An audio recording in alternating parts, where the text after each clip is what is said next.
Why do we love the epic Fast and Furious saga? Well, besides cool cars and legendary races, well, we love it at least for this wonderful tandem of two bald alpha males who manage to play on the screens both as friends and as enemies. It wasn't that hard to find you, Toretto. Wasn't hiding.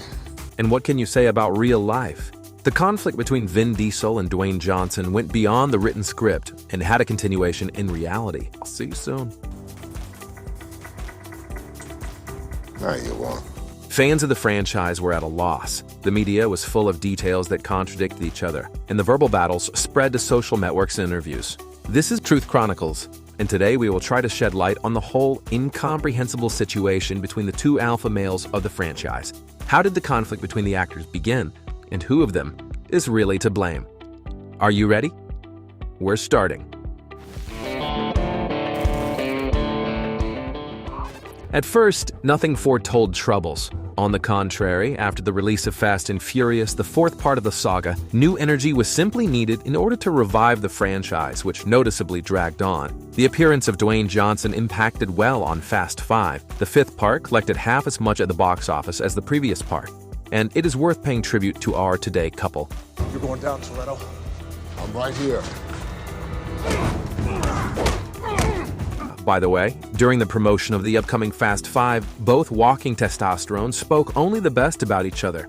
After all, this was a brilliant plan to bring together in one picture two of the most brutal, pumped-up men of Hollywood of that time, who were adored separately, and now that they were partners in the film, success was all the more assured. It definitely became a challenge for me to become the antagonist of fans' favorites Vin Diesel and his character Toretto. I was glad to work with him, and I think we had a great duel. The charm of the duel between Diesel and The Rock is that they are kind of similar opposites. Both are brutal, bald, and strong, but have different temperaments and characters. And the sizes are also different. Although this border was erased on the screens, but in fact, Vin Diesel is about half a foot smaller than The Rock. But if at first this difference was only on hands of the creators of the franchise, and everyone supplemented the plot in their own way, then over time, Dwayne Johnson, in the eyes of fans, began to overtake his colleague in the film too much. Both alpha males began to fight for leadership, both on the set and in the hearts of fans of the franchise. It's gotta be awkward. But sexy as hell. The Rock has become a role model. He's a real hard worker. It is he who gets up at the crack of dawn and hurries to the gym. It is his Instagram page that is getting lots of views and likes. And here is the paradox. Now, no one laughs at his character as before. Who the hell are you? I'm what you call an ice-cold can of whoop-ass. Dwayne Johnson, who flew into the project only on the 5th series, became almost its main star, with the largest fee among actors in the world. And after the heavy loss for the project in terms of the death of Paul Walker, the team found a new strong participant who managed not just to become a nominal replacement, but a truly real family member. Johnson's leading position naturally hurt Diesel's ego. Maybe two alphas with leadership ambitions will be able to get along together, but they will definitely dislike each other. This is a fact. I'll see you soon, Toretto. Look forward to a cop.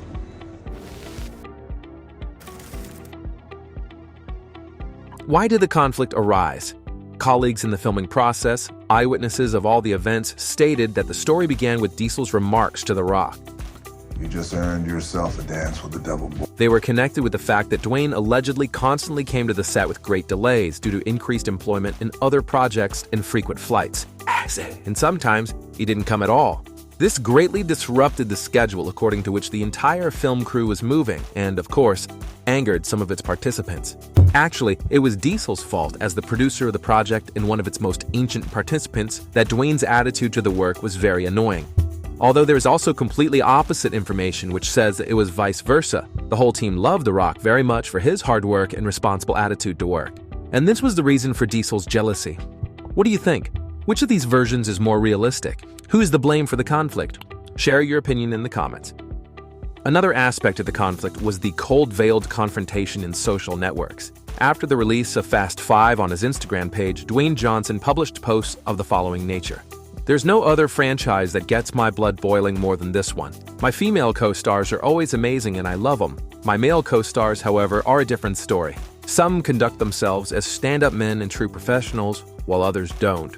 The ones that don't are too chicken shit to do anything about it anyway. Candy asses. Having figured out who could be discussed in this post, the media thought that the message was dedicated to Vin Diesel. Diesel took the hit with the statement that Dwayne was invited to the saga only because his fans love him. Diesel's colleagues on a set, such as Ludacris and Tyrese Gibson, sided with him in the current situation. On Instagram, you are unlikely to find a photo of them together with a Rock from that period. Almost all the participants of the project lit up on them, but not him. Later, The Rock published another text which was probably intended to slightly reduce the intensity of passions. Family is going to have differences of opinion in fundamental core beliefs. To me, conflicts can be a good thing when it's followed by great resolution. I was raised on healthy conflict and welcome it. And like any family, we get better from it. At the end of the day, me and my FA co-stars all agree on the most important thing: delivering an incredible movie to the world. However, this story did not end with the Cold War between the actors and their petty, caustic quibbles on Instagram. Over time, Johnson's importance in the project has greatly increased. The production company of The Rock has taken over almost the entire franchise and added even more screen time for Luke Hobbs. In this regard, the original schedule for the release of the last 3 parts of Fast and Furious shifted. Also, The Rock asked Universal Pictures for permission for a spin-off, Fast and Furious Presents Hobbs and Shaw, which was released in 2019. Dwayne Johnson and Jason Statham got the main roles, of course. Just one sec. In connection with the release of Hobbs and the Shaw, Fast and Furious 9 shifted already to 2021, and the whole team was outraged by this fact. Tyrese Gibson was the most indignant of all. He said that he would leave the project if Dwayne starred in the 9th Fast and Furious, and also called The Rock a clown and pointed out that he thinks only of himself, ignoring the rest of the team and their interests. But whose interests were really not taken into account? So it's Vin Diesel's ones. He, as a producer of the franchise, was not just consulted, but also as an actor, he was not invited in the spinoff. What are you going to do? Words ain't even been invented yet. And the last straw was, of course, the fear that because of the new tandem with The Rock and Statham, everyone would like to spin off so much that it would surpass the Fast and Furious itself. Couldn't have booked an emergency row for a little bit more legroom, huh? Not everybody has hobbit legs like you. Rumor has it that Diesel even tried to hinder Johnson's intentions, but he failed. All this led to the fact that the 2 final parts of the franchise were postponed from 2021 to 2023 to 2024. Despite the fact that everyone has already forgotten about the conflict between Diesel and The Rock, perceiving it no more than just an advertising move with a production, the quarrel has not exhausted itself. Moreover, it was gaining momentum. In one of his interviews, Johnson admitted that all of the scenes with Diesel and the Fate of the Furious were filmed in such a way that the actors did not meet on the set. This was his condition for participating. "I wanted to forego drama," he said. "I thought that was the best thing to do for everybody." Well, there was a meeting. I wouldn't call it a peaceful meeting. I would call it a meeting of clarity. He and I had a good chat in my trailer, and it was out of that chat that it really became just crystal clear that we are 2 separate ends of the spectrum. Philosophically, we are 2 different people, and we approach the business of movie making in 2 different ways. In such a way, Dwayne explained the situation. As usual, it was categorically and directly. In the same interview, he hinted that his philosophy differs from Diesel's in relation to work. Unlike his opponent, he takes his work seriously and treats the team as equals. And I think it's always been important to me to always be straight up and look somebody in the eye. And if you say you're going to do something, do it, he explained. Diesel, on the contrary, chooses his words, trying to keep their dirty laundry at home. The actor claims that his position in the conflict is only a way to protect the franchise, even together with The Rock. Vin blamed their differences on the fact that they are 2 alpha males, describing Johnson as Hollywood's second multicultural megastar, whom he's proud to see following in his footsteps. "Being an alpha is not easy at all, and we have 2 here at once," he joked. All right, O'Connor. Let's see what you got. According to Diesel, the media made a big fuss about a small disagreement, although in reality they both appreciate each other. Dwayne has only got one event in his life. Dwayne Johnson only has one big brother in this film world, and that's me, he claims. Johnson later replied, "I have one older brother, and that's my stepbrother, and that's it." This, of course, is not the end of the story. But before continuing, we suggest you click on the subscription button and the bell, so as not to miss the release of new videos about your favorite celebrities. On our channel, you will find interesting facts about the underside of Hollywood, inspiring success stories, and much more. Subscribe, and we're moving on. After intense filming in The Fate of the Furious, The Rock announced his intention to leave the project. At the same time, the actor promised that he would continue to support the cast of the franchise and believe in its success. But Diesel did not let up. On November 7, 2021, he published a touching and slightly manipulative post about waiting for Dwayne to return to the project and wants him to star in the 10th part of Fast and Furious. "My little brother Dwayne, the time has come. The world awaits the finale of Fast 10.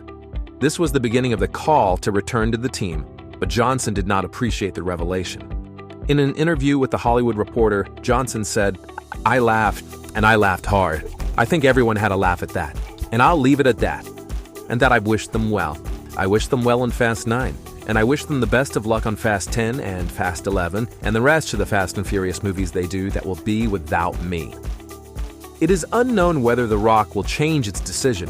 Perhaps over time he will decide to bury the hatchet and to appear in the final part of the franchise to the delight of the audience. But judging by his comments, there is almost no hope. Let's move away from all these showdowns and speculate a little.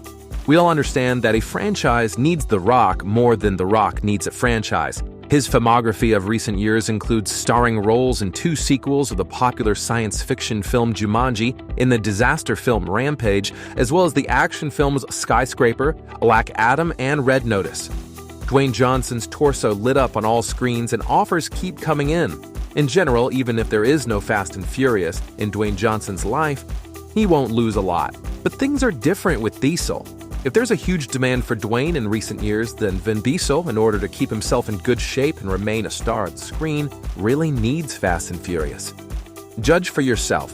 There is not a single hit among Diesel's recent films where the actor would have the main role. Vin's dependence on the racing franchise is increasingly being traced. There was the voice of Groot in Guardians of the Galaxy,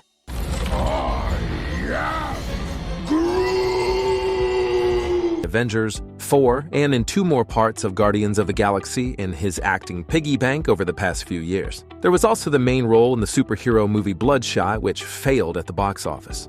Of course, he still has hopes for a new film about Riddick's adventures, but the quality of the project is still questionable.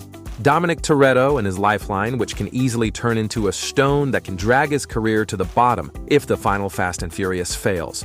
In order to adequately finish the Fast and Furious, Diesel needs a bright and close-knit team, and The Rock would definitely not be superfluous. But judging by the trend, it is unlikely that the franchise will get 2 alpha males. Our old life is done. If the deceased Paul Walker had been in Dwayne's place, the situation would never have happened. After all, this is almost the only colleague of Diesel with whom he did not just get along on the set, they became best friends.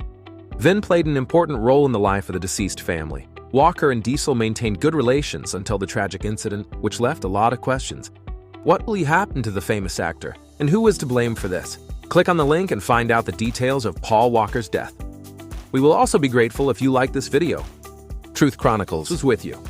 See you.